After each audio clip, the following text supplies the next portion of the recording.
देखो हम लोग ने पढ़ लिया है डेमोक्रेसी एंड डाइवर्सिटी। अब देखो होता क्या है, सिविक्स जो हम लोग पढ़ रहे हैं क्लास 10th की, इसमें सबसे पहले हम लोगों को केस समझाया जाता है कि क्या हुआ कैसे कैसे। देखो सबसे पहले देखो हम लोग एग्जांपल देते हैं तो एग्जांपल से बढ़िया समझ आता है। तो देखो हम लोग इसमें डेमोक्रेसी एंड डाइवर्सिटी का एग्जाम्पल जो सिविक्स वालों ने दिया, एनसीईआरटी वालों ने, वो है केस ऑफ ओलंपिक। ओलंपिक क्या, वही खेल कूद वाला ओलंपिक, हाँ वही वाला। केस ऑफ ओलंपिक हुआ कहाँ पे, मैक्सिको में। कहाँ हुआ, मैक्सिको में। सब चीज पॉइंट टू पॉइंट लिखते जाना वरना वो पेपर में आ जाएगा। मैक्सिको में कब हुआ, 1968 केस ऑफ ओलंपिक। ओलंपिक कहाँ पे हुआ, तो मैक्सिको में। कब हुआ, 1968 को। देखो भैया हम लोग केस ऑफ ओलंपिक क्यों पढ़ रहे हैं, देखो केस ऑफ ओलंपिक बहुत बढ़िया चीज है, तुमको बताते हैं। देखो सबसे पहली बात, यहाँ पे हुई 200 मीटर की रेस। क्या हुई, 200 मीटर की हुई रेस। किसमें हुई, ओलंपिक्स में हुई। ठीक, इसमें 3 विनर थे। क्या थे, विनर। अब देखो तुम्हारे स्कूल में कौन विनर होता है, जो फर्स्ट आता है, सेकंड आता है और थर्ड आता है। तो यहाँ पे भी 3 विनर थे, लेकिन इन विनरों ने ऐसा काम कर दिया, देखो रेस तो जीती लेकिन ऐसा काम कर दिया कि लोग अमर हुए। पहले वाले का नाम, जो हमारे फर्स्ट थे, फर्स्ट जो पहली बार जीते थे, उनका नाम क्या था, टॉमी स्मिथ। क्या नाम था, टॉमी स्मिथ। ठीक, जो दूसरे थे उनका नाम क्या था, जॉन कार्लोस। ठीक, तीसरा कौन था, नॉर्मैन। ठीक, अब देखो पहले विनर थे टॉमी स्मिथ, सेकंड विनर थे जॉन कार्लोस, तीसरे थे नॉर्मैन। मतलब फर्स्ट पोजीशन पे टॉमी स्मिथ, सेकंड पोजीशन में जॉन कार्लोस, 3 में नॉर्मैन। जो टॉमी स्मिथ थे वो कहां से थे, अमेरिका के थे। कहां के थे, अमेरिका के थे। जॉन कार्लोस कहां के थे, अमेरिका के थे। और नॉर्मैन कहां के थे, अमेरिका के नहीं थे, ऑस्ट्रेलिया के थे। मतलब ट्रिपल ए। ठीक, ट्रिपल एच था वो नहीं, ट्रिपल ए है। America Australia. भैया ये तो सही है। बवाल कहां से हुआ, देखो बवाल ये हुआ कि अगर हम लोग एक बार फिगर आउट, देखो इमेजिन बढ़िया हो जाती है जब हम लोग फिगर बना रहे। तुम्हारे स्कूल में देखो ये होता है, जो पोजीशन वाला बनाया जाता है, ये वाला कि ये first position, second position, third position. पहली पोजीशन में कौन होगा, टॉमी स्मिथ। सेकंड पोजीशन में कौन होगा, जॉन कार्लोस। तीसरी पोजीशन में कौन होगा, नॉर्मैन। देखो ऐसे डायग्राम याद कर लेना अपने मन में। ये मेडल बना दे रहे हैं हम। ठीक, इमेजिन करके पढ़ोगे बेटा लोग तो याद हो जाएगा, वरना नहीं याद हो पाएगा। ठीक, देखो ठीक है। अब देखो सबसे पहली बात, फर्स्ट पोजीशन पे है टॉमी स्मिथ, देखो सेकंड पोजीशन में जॉन कार्लोस, तीसरी पे है नॉर्मैन। बवाल ये हुआ कि ये लोग कुछ ऐसे करके खड़े थे, ऐसे करके हम लोग को मैडम मिला तो जो ऐसे करके खड़े थे, तो लोग की मुट्ठी बंद थी और लोग काले कलर का ग्लव्स पहने थे। तो जो काले कलर का ग्लव्स पहने थे, मुट्ठी बनाए थे, ये ब्लैक्स की क्या दिखाता था, ब्लैक्स की यूनिटी को दिखाता था। कौन से ब्लैक्स, काले नहीं, काले लोग जो अमेरिका में थे तो उस समय ब्लैक्स की यूनिटी को दिखा रहा था कि हम लोग यूनाइट हैं। दूसरी बात, इन्होंने जूते नहीं पहने थे। ठीक है, जूते, तो इन लोग को जूते ना पहने क्या दिखाता था, शूज नहीं होना क्या दिखाता था, शूज नहीं होना, मतलब इन्होंने शूज नहीं पहने थे, क्या दिखाता था, इनकी पावर्टी। क्या दिखाता था, poverty is a challenge actor है। पावर्टी का मतलब उठा गरीबी। अब भैया ये लोग दोनों गरीब थे क्या, गरीब नहीं थे। ये लोग दिखा रहे थे अपने अमेरिका के उस समय का सीन जो लोगों ने अपनी आंखों से देखा था। सबसे पहली बात, ब्लैक ये लोग दिखा रहे थे कि ब्लैक लोगों के पास यूनिटी है, ब्लैक लोग मिल के रह सकते हैं। कहाँ पे, अमेरिका में। दूसरी बात, इन लोगों के पैरों में जूते नहीं, जूते क्या कहते थे, पावर्टी, कि लोग गरीब भी हैं। तो ये दोनों जो टॉमी स्मिथ और जॉन कार्लोस थे, बस ये लोग ये करने का इन लोग का ये मकसद था कि हमारी बात इंटरनेशनली पहुंच सके लोगों के पास, कि जो ब्लैक्स हैं, कहाँ के ब्लैक्स हैं, अमेरिका के ब्लैक्स हैं। ठीक है, तुम लोगों ने सुना भी होगा कि अमेरिका में जैसे हम लोग क्या नहीं था कि मतलब ब्रिटिश आए थे तो हम लोग को नहीं मानते थे, वैसे अमेरिका में किस चीज़ की दिक्कत थी, अमेरिका में ब्लैक्स और व्हाइट की दिक्कत थी। व्हाइट जो थे वो ब्लैक्स को कुछ मानते नहीं थे, समझ में आया। तो अब आगे देखो, और नॉर्मैन ने क्या किया, देखो नॉर्मैन बहुत बढ़िया थी। नॉर्मैन ने क्या किया, नॉर्मैन ने अपने यहाँ पे क्या किया, ह्यूमन राइट बैच पहन लिया। क्यों पहना, क्योंकि देखो सबसे पहली बात, ये दोनों तो सपोर्ट कर रहे हैं कैसे, मुट्ठी बना के और जूते ना पहन के। नॉर्मैन कैसे सपोर्ट कर रहा है, ह्यूमन राइट बैच का। देखो ह्यूमन राइट क्या कहता है, ह्यूमन राइट ये कहता है चाहे गोरा हो, चाहे काला हो, चाहे मोटा हो, चाहे पतला हो, सब लोग इक्वली है हम लोग के लिए इस वर्ल्ड में। तो ह्यूमन राइट बैच वही था, किसने पहना, नॉर्मैन ने। तो पहला टॉमी स्मिथ, दूसरा जॉन कार्लोस और तीसरा दिस नॉर्मैन। ठीक, तो सबसे पहली बात फर्स्ट पोजीशन पे मांगे कि मुट्ठी का खाती थी, मुट्ठी का थी, ब्लैक थी यूनिटी, जूते ना पहना दिखाता था पावर्टी। ठीक, और नॉर्मैन ने क्या पहना था, पहना हुआ था ह्यूमन राइट बैच। ठीक, अब देखो आगे जाओ, देखो अब हुआ क्या, जब ये सब चीजें हो गई पूरी पूरी, तो देखो अभी दिक्कत आई। दिक्कत क्या आई कि इन लोगों के ऊपर एक्शंस क्या लिए गए, एक्शंस क्या लिए गए, क्या एक्शंस।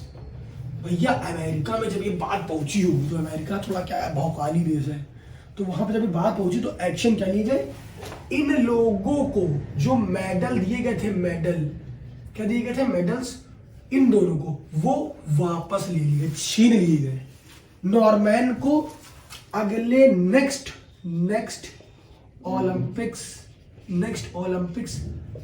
खेलने से मना कर दिया गया।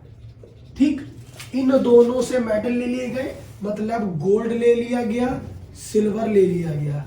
ठीक, इनसे अगला नेक्स्ट ओलंपिक खेलने को मना कर दिया गया। इतना समझ में आया। आगे हम लोग पढ़ेंगे differences are of two types. Differences क्या, जो हम लोगों में भेदभाव होते हैं वो कैसे होते हैं। ठीक, हम लोगों ने पढ़ लिया है डेमोक्रेसी एंड डाइवर्सिटी, दूसरी बात क्या पढ़ लिया है, केस ऑफ ओलंपिक पढ़ लिया है, तीसरी बात ओरिजिन पढ़ लिया है। ठीक, अब आते हैं हम लोग difference are of two types. देखो डिफरेंस, ये क्वेश्चन आता है, इंपॉर्टेंट है, स्टार ना लेना। ठीक, स्टार बना देख लेना एक बार। देखो दूसरी बात सबसे पहले आता है difference are of two types. दो टाइप के डिफरेंस होते हैं, एक होता है ओवरलैप, एक होता है क्रॉस कट। ठीक, देखो ओवरलैप का मतलब क्या होता है, देखो जब दिक्कतें आपस में ओवरलैप होने लगी, कि दिक्कत के ऊपर दिक्कत। ठीक, डिफरेंस सबसे पहले जैसे अगर हम लोग बात करें, देखो इसको भूलो, सबसे पहले समझो मेरी बात, हम लोग समझ रहे हैं ओवरलैप। हमने कह दिया मान लो अमेरिका है, ठीक, अमेरिका है, अमेरिका में व्हाइट लोग थे और ब्लैक लोग थे। ठीक थे भैया। अब जरा हमें बताओ, ये लोग कहीं ना कहीं किस चीज पे डिफरेंस कर रहे थे, कलर पे भैया, करते थे कलर पे, वेरी गुड, कलर पे करते थे। लेकिन पहली, अब दूसरी बात, कलर पे करते थे, दूसरी बात मनी पे, जो ब्लैक थे वो कलर से तो ब्लैक थे ही थे, दूसरी बात पॉवर्टी भी थी। तो देखो दिक्कतों के ऊपर दिक्कत बढ़ रही है। इनकी कम्युनिटी कमजोर थी व्हाइट से, व्हाइट थोड़ा ज्यादा मजबूत थे पैसे में भी, और कलर में तो भाई कलर समान रहता है। सबसे पहली बात, कलर ब्लैक और पॉवर्टी मतलब गरीब थे, तो क्या हो रहा है, देखो ओवरलैप हो रही है, गरीब होना, काला होना, कमजोर होना सोसाइटी में, क्या करें, ओवरलैप। पहले लिखा है when one type of social difference overlap another type. One type क्या था, कलर, ठीक, अनदर टाइप क्या था, अनदर टाइप क्या था, अनदर टाइप क्या था, अनदर टाइप भैया मनी, या बोल दो भैया पॉवर्टी, था नहीं था। ठीक, ओवरलैप समझ में आ गया। ओवरलैप क्या, जब दिक्कतों के ऊपर दिक्कत होती रहेंगी तो उसको बोलते हैं ओवरलैपिंग। क्रॉस कट क्या होता है, क्रॉस कट मतलब होता है कि जब डिफरेंस तो हो रहा है लेकिन कुछ समांतर निकल रहा है। जैसे मान लो हम कहते हैं कि अपने इंडिया में हिंदू मुस्लिम होता है, ठीक है, लेकिन सबसे पहले हम लोग तो क्या है, हम लोग तो ह्यूमन बीइंग है ना, हम लोग मनुष्य हैं। तो वही है कि when existing social difference is being cross cut by another type of similarity। similarity क्या गई, देखो another type of similarity, कि भैया हिंदू हो चाहे मुसलमान हो चाहे ब्लैक हो चाहे व्हाइट हो, सबसे पहली बात क्या है भैया, ह्यूमन बीइंग है। क्या है, ह्यूमन बीइंग तो है। ठीक, तो यही हो गया कि when existing social difference, existing क्या है, हिंदू मुस्लिम जो एग्जिस्ट करता है, is being cross cut मतलब काट देना, भेद को काट देना by another type of similarity. Similarity क्या है भैया, हिंदू मुस्लिम हो चाहे ब्लैक हो चाहे व्हाइट हो, सबसे पहले आदमी मनुष्य है, क्या है, आदमी है। तो ये हो गया। तो हम लोगों ने पढ़ लिया ओवरलैपिंग। ओवरलैपिंग का अगर एग्जांपल पूछे तो भैया यहाँ पे तुम मार देना एग्जांपल अमेरिका, ठीक है, और अगर यहाँ का तुमसे पूछे तो मार देना नीदरलैंड। ठीक, बात खत्म। ठीक, अब हम लोग आगे पढ़ते हैं कुछ जरूरी बातें।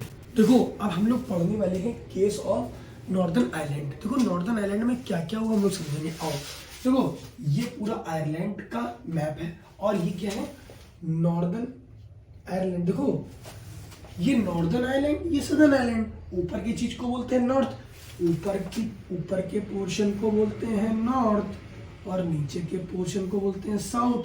ठीक है, तो जो ऊपर है वो नॉर्दर्न आयरलैंड और जो नीचे है वो सदर्न आयरलैंड। ठीक है, अब बात होती है आगे की कि नॉर्दर्न आयरलैंड क्या होता है और सदर्न आयरलैंड क्या होता है। तो हम लोग पढ़ रहे हैं केस ऑफ नॉर्दर्न आयरलैंड। देखो अब बात आती है यूके की। ठीक, अब हुआ क्या, देखो लिखा है in northern Ireland the difference between the Catholics and, देखो तुमसे कहेगा ये बताओ कि नॉर्दर्न आयरलैंड में कितनी कितनी क्या थी जो तुम्हारे कम्युनिटी कितनी थी, एक थी कैथोलिक एक थी प्रोटेस्टेंट।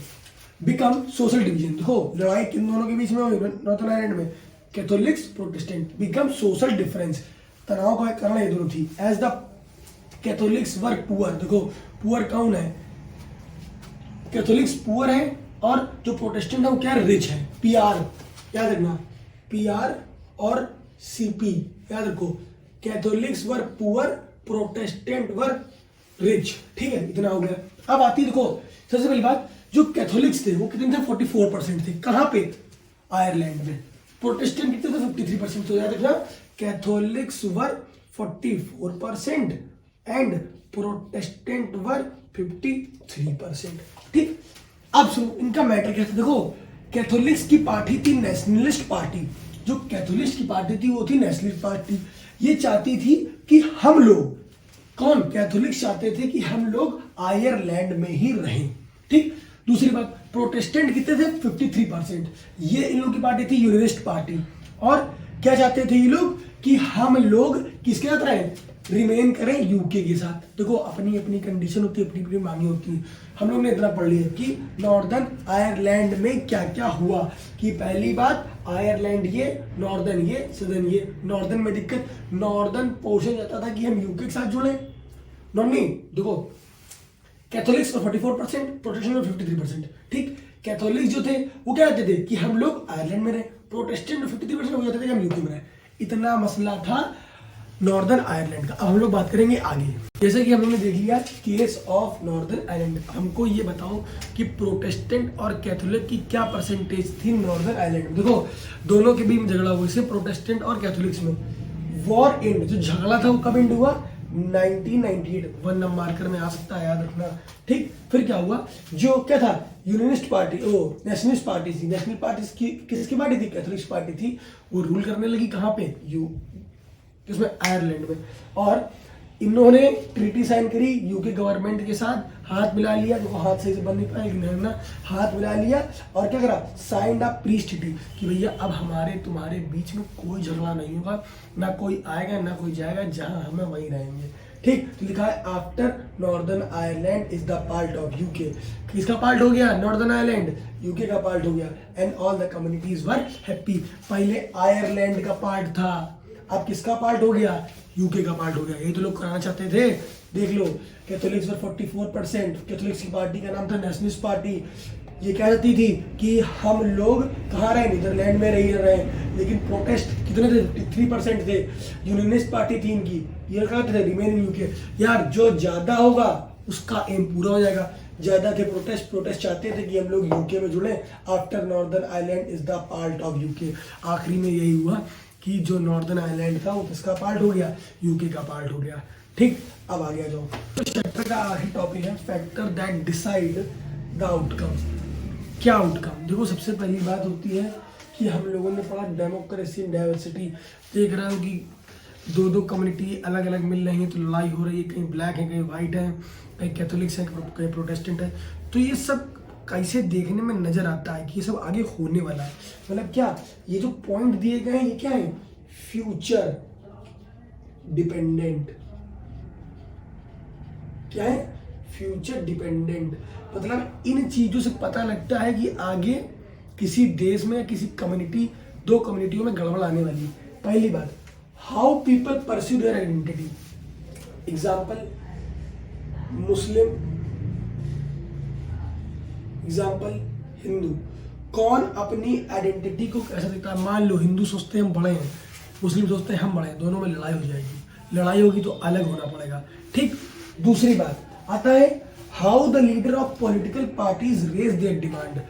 डिमांड क्या कह दिया गया कि मान लो पीपल, देखो लीडर क्या, जैसे मान लो लीडर क्या होता है, लीडर सीएम या एमएलए ये सब होते हैं, लीडर होते हैं। How the leader of political parties raise their demand, अपनी डिमांडों को किस तरह पॉलिटिकल पार्टी के लोग रेज कर रहे हैं। ठीक, तीसरा point, how government react to their demand. अब मान लो, देखो ये क्वेश्चन थोड़ा बड़ा समझाते हैं। How the leaders of political parties raise their demand, हमने कह दिया कि किसी लीडर को डिमांड आई उसको किस तरह से निभाया जाता है। दूसरी बात, how government react to their demand, जैसे मान लिया हमने कहा कि जब हम लोग का पार्टीशन हुआ था तो जो मुस्लिम्स थे वो चाहते थे कि हमारा एक देश अलग बने, क्या बन गया, पाकिस्तान बन गया। ठीक, हिंदू थे, हिंदू के लिए क्या बन गया, इंडिया, हिंदू हिंदुस्तान। ठीक, ऐसा हो गया। देखो क्या हुआ, how government react to the demand, मतलब डिमांड सही कैसी है, ये थोड़ी हुई है कि अब यूपी वाले लड़ कि भैया हम अपना अलग देश बनाएंगे क्योंकि हमारे अलग सिस्टम चलता है। ये थोड़ी, भैया अंडर आते हो सेंट्रल गवर्नमेंट के, तो थोड़ा डरो, कहीं बात है ये। How government react to their demand का मतलब है कि डिमांड उस लेवल में रखो, डिमांड उस लेवल में रखो कि पूरी हो जाए, ये नहीं कि हाई रख दो तो ना पूरी हो पाए। जैसे डिमांड उस समय रखी गई कि मुस्लिम चाहते थे हमारी अलग कंट्री बने, पाकिस्तान बन गई, और इंडियन क्या चाहते थे हमारे लिए बने, तो क्या बन गया, इंडिया बन गया। लेकिन डिमांड पूरी करने में देखते हो ना बड़ा सारा दिक्कत होती है। जैसे मिल्खा सिंह पिक्चर देखी होगी, क्या क्या मिल्खा सिंह जी ने इतने सारे हार्ड वर्क किए हैं कि नहीं, उनका पूरा परिवार पाकिस्तान में, ये वो फलाना डिगामा चीज़ें हुई, तो टेंशन का माहौल रहता है और दिक्कतें आती हैं। ये नहीं होता, किसी भी लॉ एंड ऑर्डर को फॉलो करने में, हटाने में बहुत सारी दिक्कतें पब्लिक को आती हैं, हम लोगों को आती हैं। तो पहली बात तो डिवीजन से बचो, साथ मिलकर रहो, यूनाइट रहो। ठीक, ये चैप्टर यहीं खत्म हो गया। अब नेक्स्ट वीडियो अगले चैप्टर की आएगी, और अगर हो सके तो मैं इस चैप्टर के इंपॉर्टेंट क्वेश्चन दूंगा जो 10 ईयर्स में CBSE, ICSE और उसमें यूपी बोर्ड में आए। ठीक है।